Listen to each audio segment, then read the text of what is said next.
Since Paul and I won't be discussing politics this week, I wanted to take this moment to do a special My Two Cents episode and just basically point out it's still constant corruption.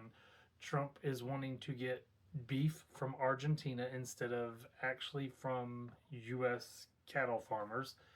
And he wants to give a near $40 billion bailout to the Argentina for their health care, while Republicans refuse to even negotiate health care to end the shutdown that we're in. Now, the second longest shutdown in the history of the United States. Of course, the absolute longest shutdown in the history of the United States was the last one, the second of which was under Trump with complete Republican control. We've not had a shutdown since Republicans controlled office, and here we are back with Republicans in office and another shutdown. So, all those people trying to say it's the Democrats' fault, no. It is absolutely the Republicans' shutdown. Control the government. And let's talk about the Republican corruption right now. North Carolina just gerrymandered yet again to give themselves another red seat. I don't know about you, but I like a free and fair election, and I would prefer to have the ability to vote for who I want and get them representing me instead of having a group of thugs and criminals and cheaters trying to redraw maps so that my voice gets taken away and only their power remains. In North Carolina, they took away power from the office of the governor when Roy Cooper won. Then they put sexual deviant and transgender porn lover Mark Robinson to run against Josh Stein. Josh Stein won, and the lieutenant governor went to a Democrat as well. So what did the Republicans do in retaliation? Stripped more power away from the office of the governor and lieutenant governor.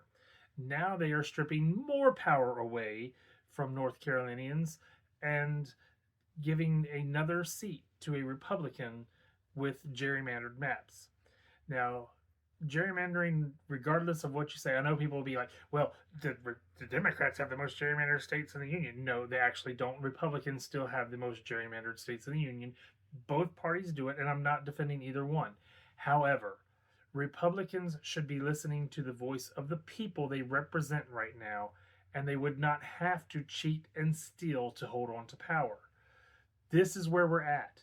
Republicans are going to lose the midterms, so they are stealing the midterms. We do not have a free and fair election any longer because of the Republicans. Challenge me on it. Tell me what you think in the comments. Prove me wrong, because you can't. If they really cared about the people, they would be doing things to get reelected instead of doing things to prevent losing power. Plain and simple. And also, on the topic of Trump, who said he would not even touch the traditional structure of the White House for his stupid ballroom that is not necessary, now they are demolishing the East Wing of the White House.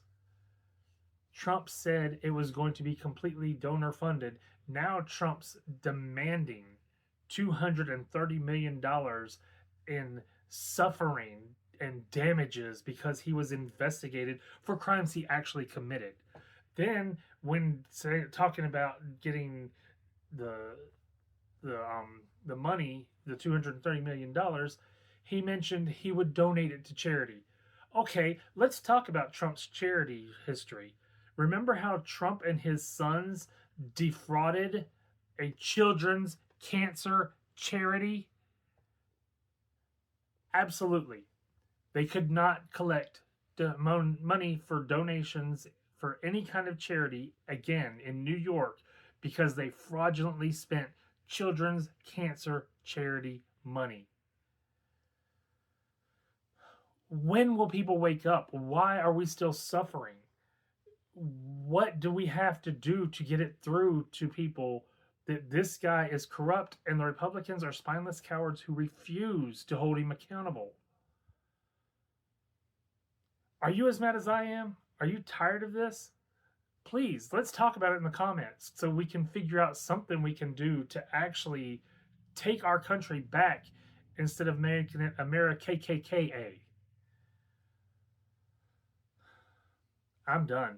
I am so over this administration. I am so over the lies, the cheating, the stealing, the power plays, the corruptness.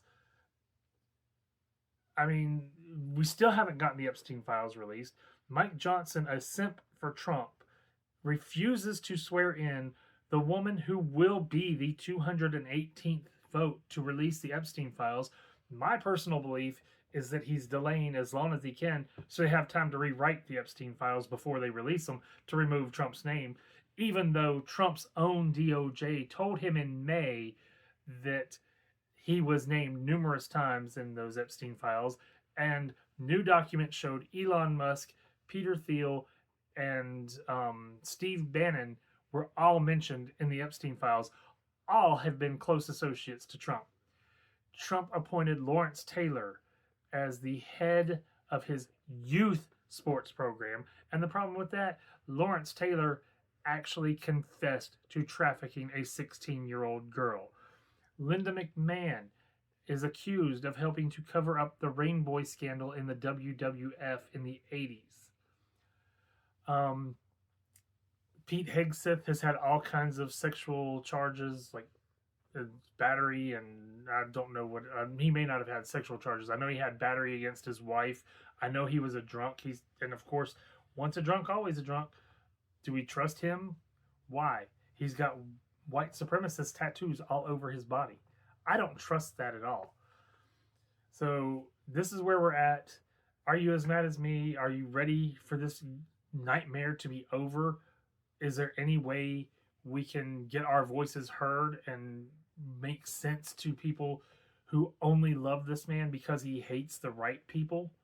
Who do we have to hate to get as much power as Trump and the Republicans have stolen?